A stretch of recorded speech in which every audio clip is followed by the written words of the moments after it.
दे दिया छोड़ के आवत हो।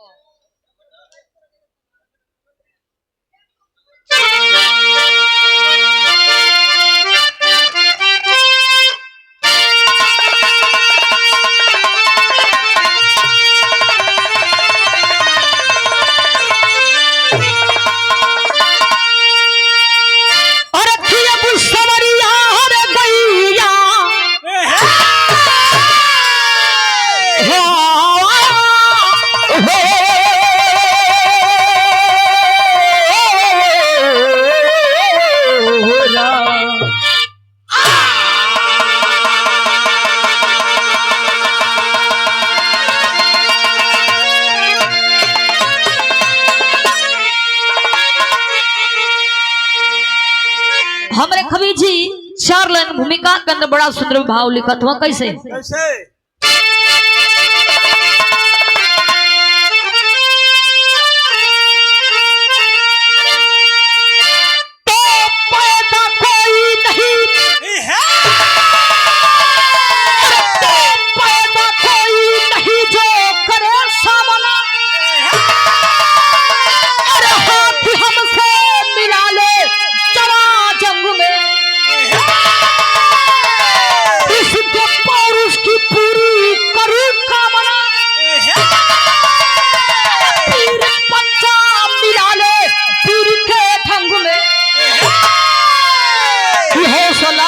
हिमालय तन साधिना तू पंछी का हंसी सच्चा गुरु रंग में कहो गुरु महेंद्र समा बाजिना और खून खाना है ऐसा यही मंग में।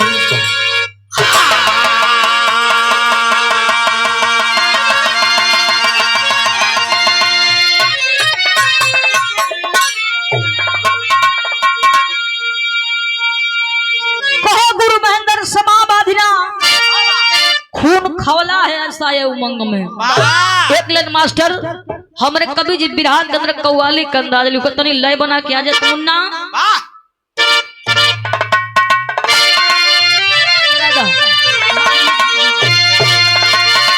क्या बात है।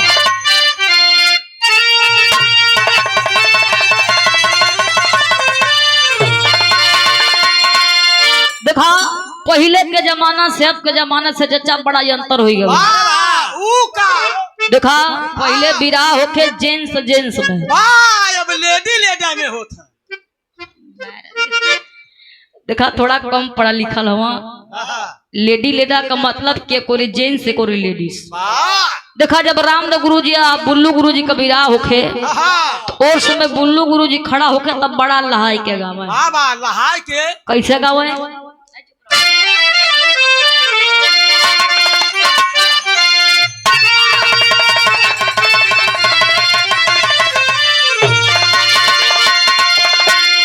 अरे तेरे की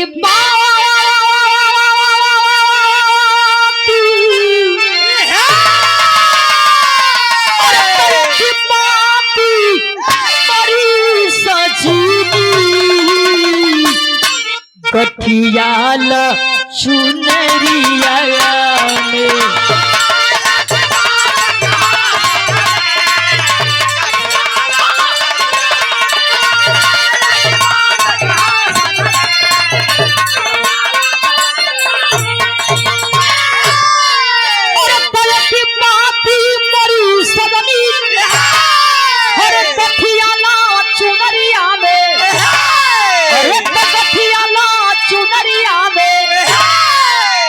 बिना मोली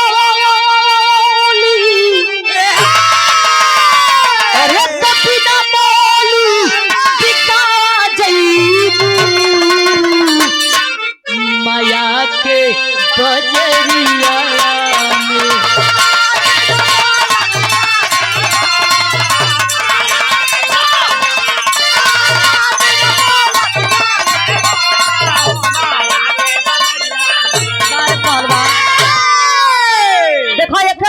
गुरु जी गावे लेकिन जब रामदेव गुरु जी खड़ा होके भैया यही के तो निशन चढ़ के गावे। चढ़ के वह हारमोनिया के पत्ती को तो ऐसे बता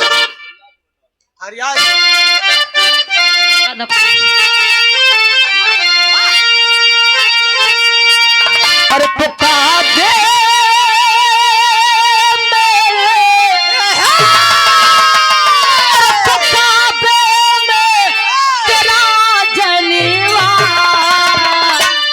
काशी में नजारा है।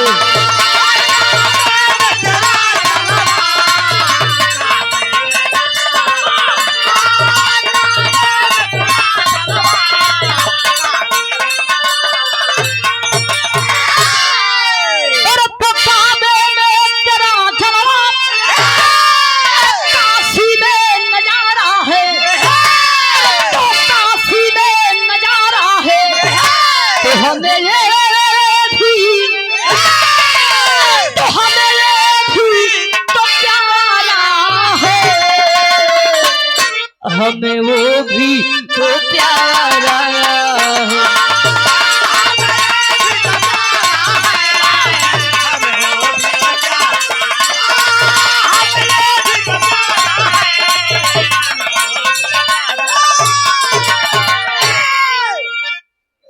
दिखाई तक वाली रहल, लेकिन विरहा सुने वाला भैया बाबू लोग गौर करिया।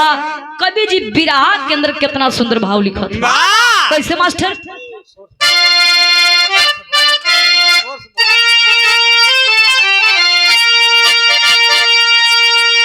अरे तो धरी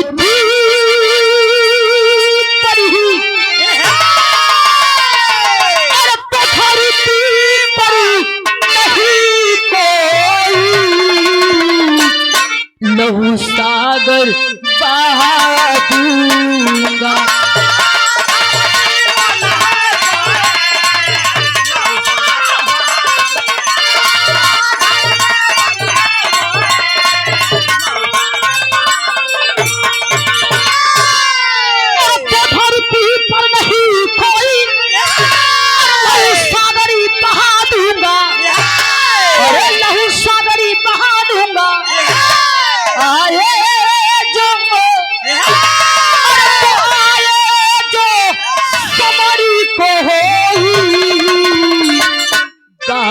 से जला दूंगा।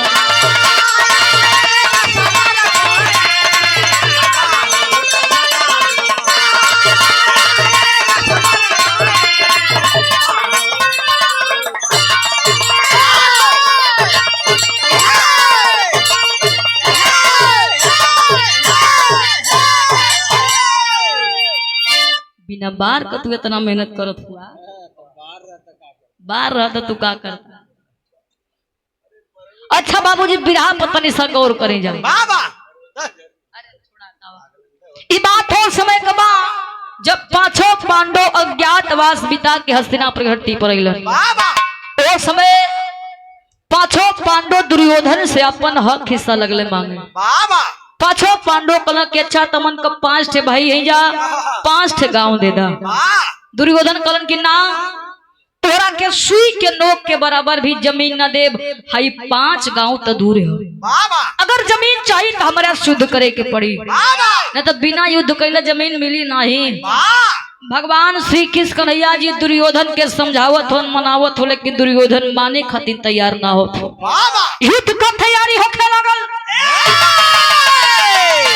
वही कुरुक्षेत्र के मैदान में पांचों पांडवों की सेना एक तरफ और कौरव सेना का एक तरफ। दोनों सेना भैया आमने सामने खड़ा बा, युद्ध शुरू होके जा रहा बा। बाबा तब तक वही समय एक ठे छोट सा लड़का, छोटा सा हाथ और छोटा सा पांव और छोटा सा तरकस। बाबा छोटा धनुष और तरकस में मात्र 3 ठे बाढ़ रहल। कुरुक्षेत्र के मैदान में गईल बा, जब दोनों ओर का सेना देखला कहला कि अरे ये कुरुक्षेत्र के मैदान में छोट सा लड़का जा का करबा के यहाँ से भागवा भाग लड़का। जब इतनी बात लड़का सुना जोन मार दोनों ओर का सेना यल्लम बल्लम गदा ले के भाजत हुआ। ये दोनों ओर का सेना जाके हमसे फरियाली हमार कुछ कह ना पाई। भगवान श्री कृष्ण कन्हैया जी लगला मने मने सोच कहलो न देखै में सरवाई बड़ा छोट, लेकिन अकर बात बड़ा बढ़न बढ़न बा। तू लड़का दोनों सेना से थे बात के का विराम एक थे गीत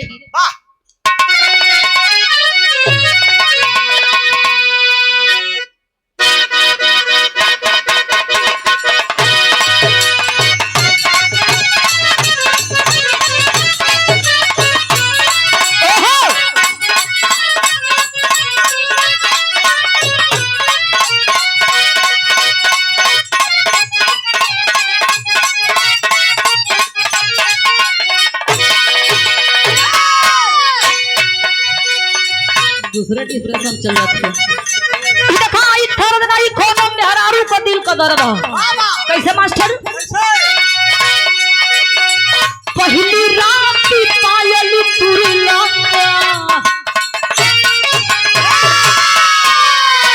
पहली रात पायल तुरला अरे दूसरी रात पाली हो।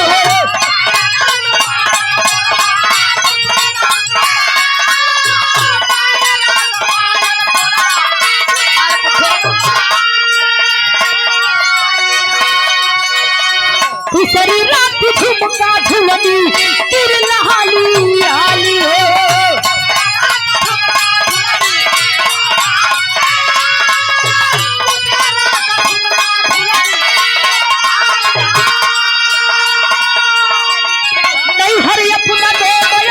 रहा दवा राजा जी अरे नहीं हरि अपना दे हो रहा दवा राजा जी मजा मारे तो तुरला मारे रहा दवा राजा जी।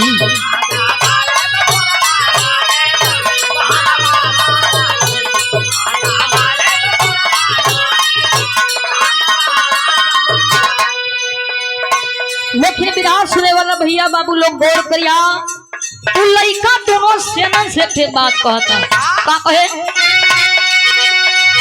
के पिया वाला सही तना और के परमाई दूधी हो।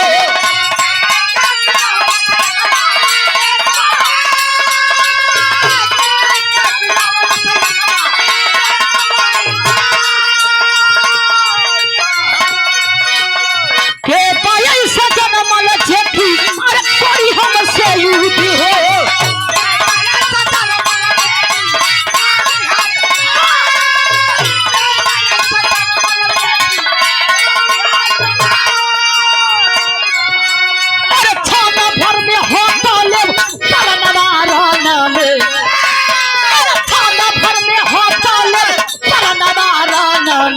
कभी नती ना न पाई मरली चतन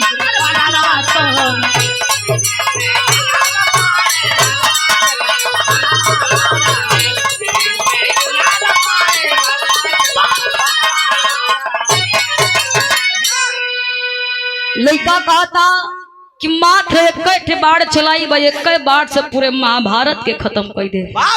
और लड़का इतना नायक और बात कर रहा कि हमार जोड़ ये धरती पर ना केहू पैदा हो ना पैदा हुई। भगवान श्री कृष्ण कन्हैया जी कहना के बेटा बच्ची देखा यहाँ गुल्ली डंडा का खेल ना होता यहाँ महाभारत की युद्ध शुरू हो जात बा। लड़का कलश की कौनो युद्ध शुरू होके उसे हमसे का लेवे देवे के है। भगवान श्री कृष्ण कन्हैया जी समझ गया कि लड़का बड़ा जिद्दी अगर ना रोकब तो एक बार से महाभारत के ले भी थी। उस समय भगवान श्री कृष्ण कन्हैया जी लड़का के तनी सब बगल में लेके गए साइड में बगलिए में पीपर का पेड़ रहा। भगवान श्री कृष्ण कन्हैया जी कहना कि अच्छा तब मानत है कि तू वीर हुआ पहलवान हुआ बुद्धिमानी हुआ लेकिन हम ऐसे न मानब। तोहरा से परीक्षा ले अगर वो परीक्षा में पास हो गईला तो समझ जाए कि तू असली पेवर वीर हुआ। लड़का कलश की तोहार इच्छा हमार परीक्षा जल्दी ला। भगवान श्री कृष्ण कन्हैया जी कहना कि पीपर के पेड़ में जितनी पतई लगल है मात्र एक बार से पूरा पतई के छेदे के हुई। लड़का का तो बस इतना छोटा सा बात।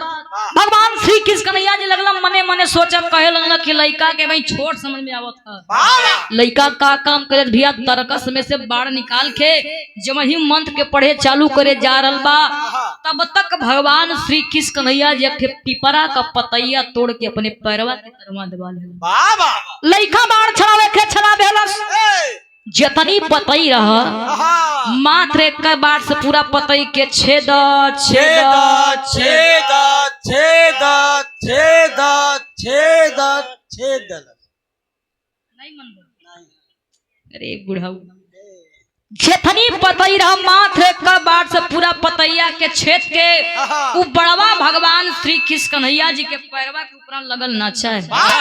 भगवान श्री कृष्ण कन्हैया जी कहना कि कुल तो ठीक हो लेकिन हई तोहर बड़वा हमरे पैरवा के ऊपर का करत है। लड़का हंसत कहता सुना जितना तू हमके पागल समझत हुआ उतना हम हई ना। बाबा वो तोरे पैरवा के तरवा एक ठे पीपरा का पतैया वो पैरवा हटेबा तो पतैया के छेदी, अगर ना हटेबा तो तोरे पैरवा के छेद के पतैया के छेद।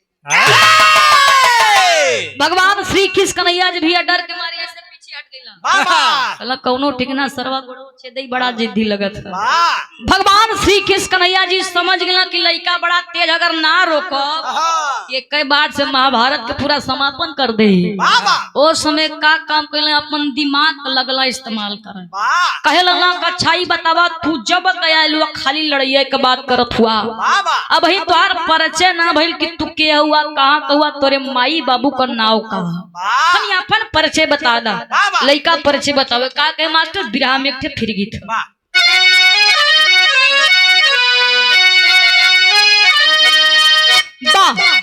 हेलो भैया थोड़ा सही बढ़ा दो, थोड़ा सा बढ़ा दो। देखा ये थरज के स्वर्गीय रामदेव गुरु जी अपने जवानी के आलम में बड़ा रगड़ के बड़ा मचल के गावत रहे। बाबा कैसे गावे? कैसे? अरे तो गावता करा पिया घरे बैठइले। अरे तो गावता करा पिया घरे बैठइले।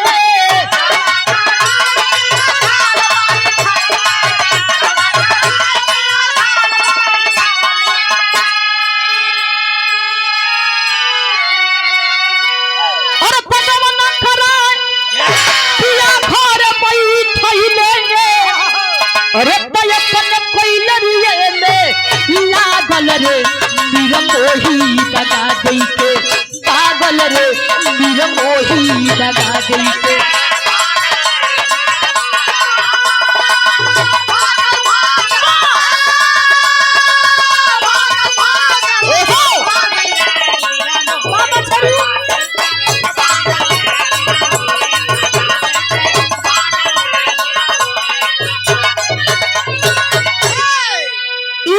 लेकिन वो समय लड़का अपन परिचय भगवान श्री कृष्ण कन्हैया जी से बतावत बका कहे।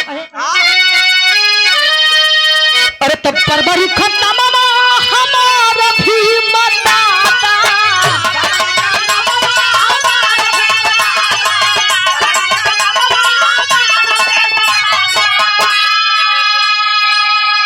अरे तब परबरी खत्ता मामा हमारा भी बताता। छारी हो उनके पहला गदा छारी हो।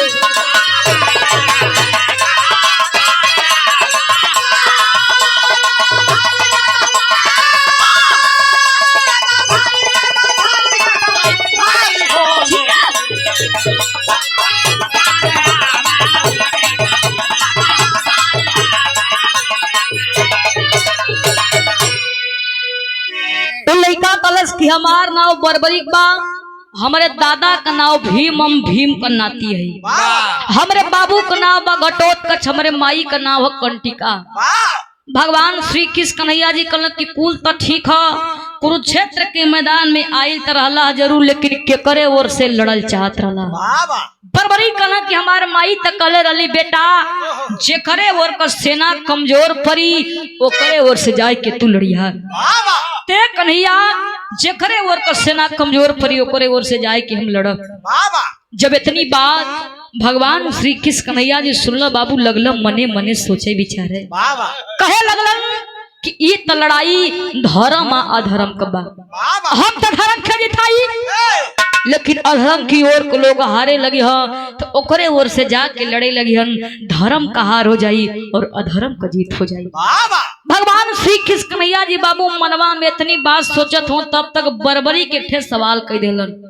कहलन कि अच्छाई बताएं प्रभु, दोनों ओर का सेना वो कुरुक्षेत्र के मैदान में एकत्रित बा, हमसे ही बतावा कि हम विजय के कर हुई।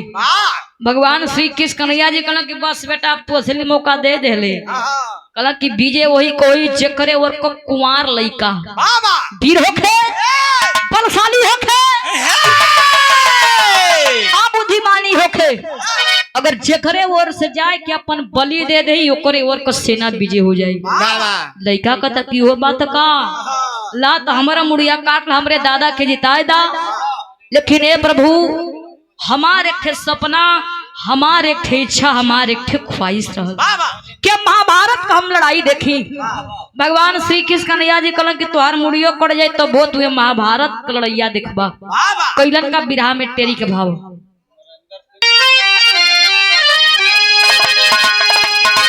अरे मरथनवा केहू न रोकी बनवा, अरे भैया मरथनवा केहू न रोकी बनवा, सब कर समर भूमि में कट जाई गर्दनवा, अरे गर्दनवा, अरे गर्दनवा,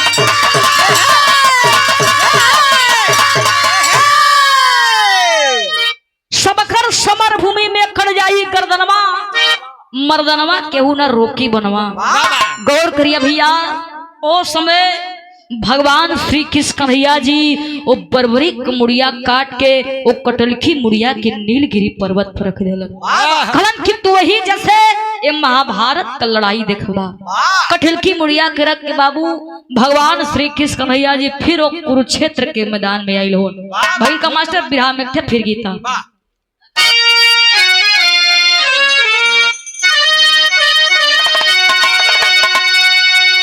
अरे तमाई हो ललनारा देदा बहुदी हो पीरनारा देदा। लेकिन तरह से बढ़िया कवि जी बिरहा में बड़ा सुंदर भाव लिखा था। कैसे अरे तप्पा चल पाप जनवा जंगी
ध्वजा खे संभारे रथी परी बैठे भगवान हो, सर से कटाला सर से फटलया सम्मान हो।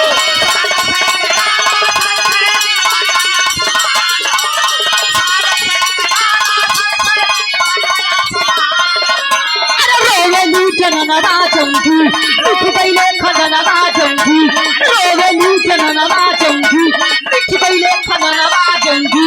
पूरा होली कहिले पूरा, पूरा होली कहिले पूरा उनके खगनवा जंगी।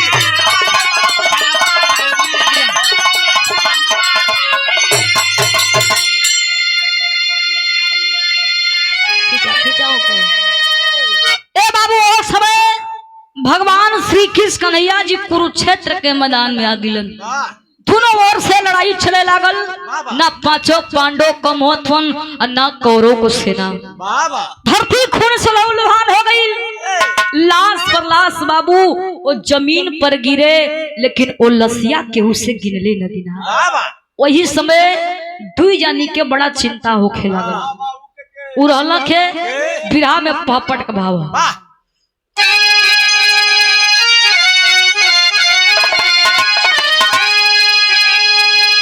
अरे तरंगाइल खून से कुरुक्षेत्र के धरतिया छतिया फाटेला, पागल भइली दुर्योधन छतिया छतिया फाटेला।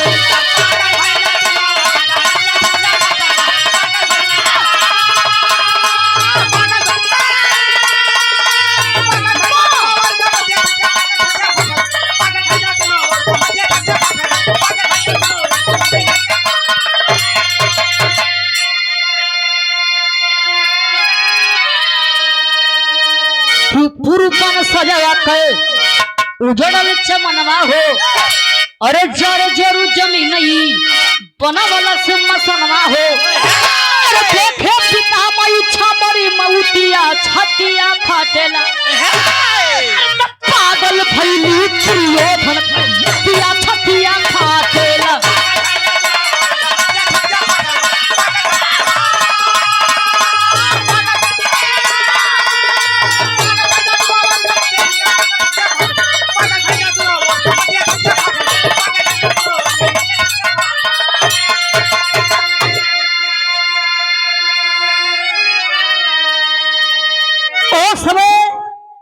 दुर्योधन या सपनी के बड़ा चिंता होखे लगला मने मने सोचे कि धर का सेना खाली 5 ठे धर का सेना 100 ठे फिर भी हमार सेना मारल गई लेकिन बिरहा सुने वाला भैया बाबू लोग चाचा लोग काका लोग गौर करिया जौन कुरुक्षेत्र के मैदान में लाश गिरे जौन लसिया केहू से गिनले न गिनाए लसिया रोज रोज होत का रहे बिरहा में आला का भाव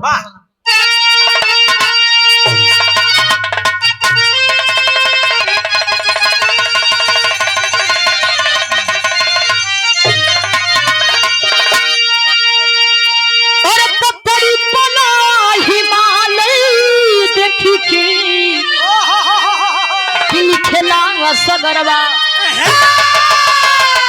तो गईले हमारा जखूत सुना फरुना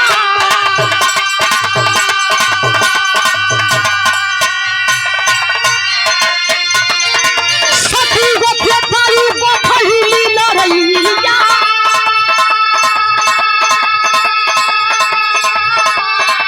अरे सती गोखे थारी गोखली लड़ैया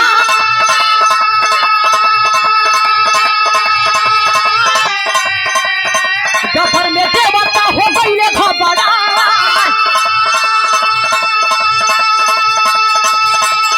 अरे लसिया से लसिया बबल धरती में अरे लसिया से लसिया बबल धरती में अरे बिना लेना लसिया हो केहू सकिना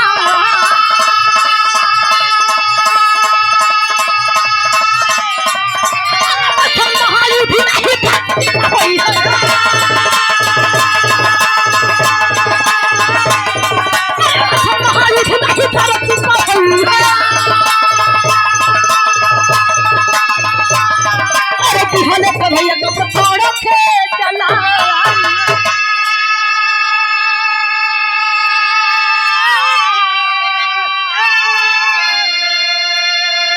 गौर करी हम जौन 5 पांडव का पत्नी रहली द्रौपदी संडी का रूप धारण कई के रोज सुबह में लड़ाई होके और रात के समय में जाके पूरा लसिया के खा जा ऐसे करत करत करत करत 18 दिन बीत गई गौर करिहा महाभारत का लड़ाई 18 दिन तक चलल बा ओमे 5 पांडवन का जीत हो गई और कौरवन का हार हो गई जब 5 पांडव भैया जीत गए तब भीम के घमंड हो गई मार अपन लगला बाप पफुरा फुलावे कहे लगला सुना ई लड़ाई हमारा वजह से हमरे बले पर जीतल गईल है ए भैया अर्जुन तर्कस में से बाण निकाल के हो तना ठोकत हो ज्यादा बोला मत ई लड़ाई हमारा वजह से जीतल गईल है फिर करा के छोड़ा हटावा एकर फैसला भगवान श्री कृष्ण कन्हैया जी स्वयं करियो वही जे चला भइल का बिरहा के आखिरी भाव खड़ी कमा में कर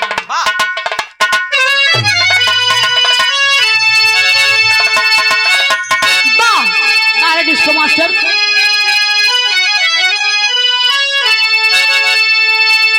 देखा पहले के जमाना में के पंधारी ज्यादा गावत रहे कैसे गावे कैसे तू कैसे अरे हमारे गुरुजी बताए रहे हम जानते हैं अरे दया बता मिली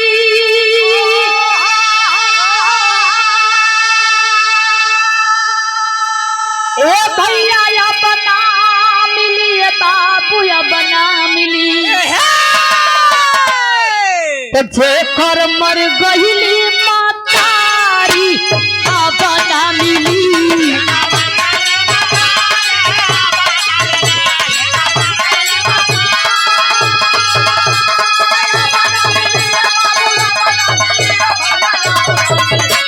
घर मर गई मतारिया बना ली।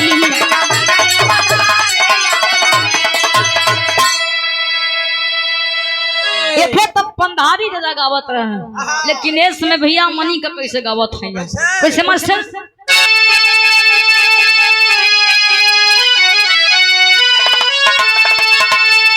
अरे तखले कुंवरी कन्हैया संग में पांडव पीरावा,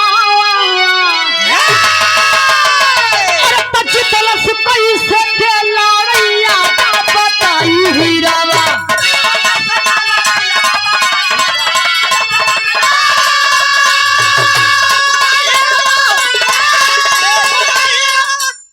मुड़िया बोलल झूठो खोरे लागुमान हो, अरे तो सब ही के रानावा में मरले भगवान हो। अरे तो महायुद्ध में महाबली कहीं कौन पीरावा, अरे तो जितलस पैसे के लड़ैया ना बताई हीरावा।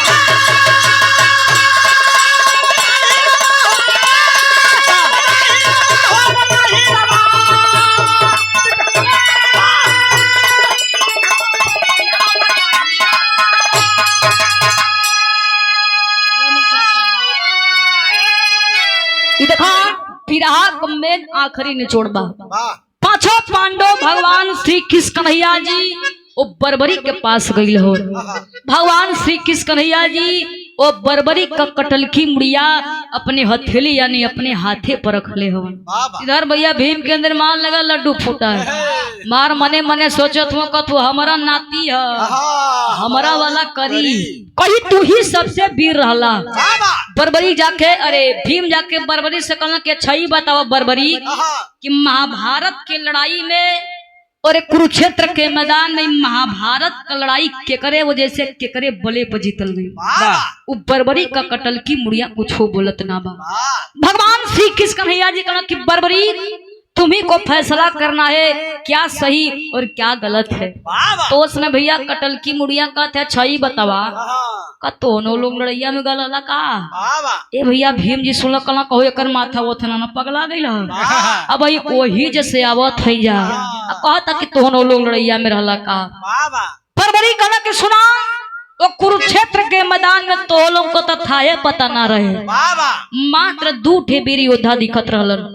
पहला वीर जेकर चक्र सुदर्शन चलत रहल और दूसरा वीर रहल करण। काहे खातिर बीस रहलन तो कुरुक्षेत्र के मैदान में अर्जुन के रथ पर भगवान श्री कृष्ण कन्हैया जी सारथी बनकर के बैठे थे और तीनों लोग का भार लेके ध्वजा पर वीर बजरंगबली जी बैठे थे। जब अर्जुन बाण चलाओ भैया तो कर्ण करत हिया 3 हाथ पीछे जाए, लेकिन जब कर्ण बाण चलावे तो अर्जुन करत हिया 1 हाथ पीछे जाए। तो भगवान श्री कृष्ण कन्हैया जी कहला कि जियो कर्ण जियो, शाबाश कर्ण शाबाश। ए भैया अर्जुन मन पार के लगला मने मने सोचा कहेला प्रभु हुआ हमरे रथ पर सबासी उनकर करत हुआ एकर का माजरा कल सबासी में से उनकर देथई कि तोरे रथ पर हो मतू आ तीनों लोग का भार लेके ध्वजा पर वीर बजरंगबली हो। जब तू बाण चलावत हो उनकर 3 हाथ पीछे जात बा, लेकिन जब ऊ बाण चलावत हो तो तोहार रथिया 1 हाथ पीछे जाते काहे से कि रथिया के तन को हिले के न चाहिए। यही खातिर करो सबसे 20 बा। बरबरी कला प्रभु सब पर तो उद्धार कैला हमरो उद्धार कैला। देखा जितना विरहा सुने वाला भैया लोग बैठल बड़ा इस सबके पता बा प्रमाण है दुनिया जानत बा कि बरबरी का कटलकी मुड़िया राजस्थान में खाटू श्याम के नाम से जानल गई बा। लोग दर्शन करे जाला पूजे जाला, सामने लिखल है हरे का सहारा खाटू श्याम हमारा। ये हमारे विरहा का कहानी है गुरु घराना का परिचय। गुरु जी अब हल ही गल दर्शन और सब कह के हमारे बस बाकी है शुभ सौभाग्य प्राप्त हो जाएगी। अरे बजय जखाड़ा गुरु जद्दू लवटन की लहरे फुलवा अंधी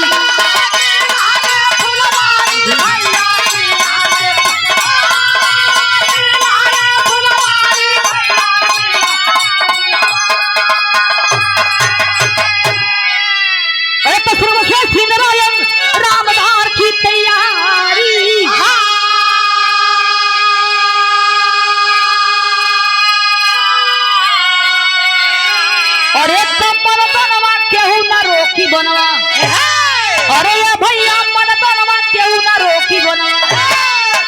तो खुशी महेंद्र पाल के पिरा के ये लंगावा मरदनवा के उड़ारे की बनवा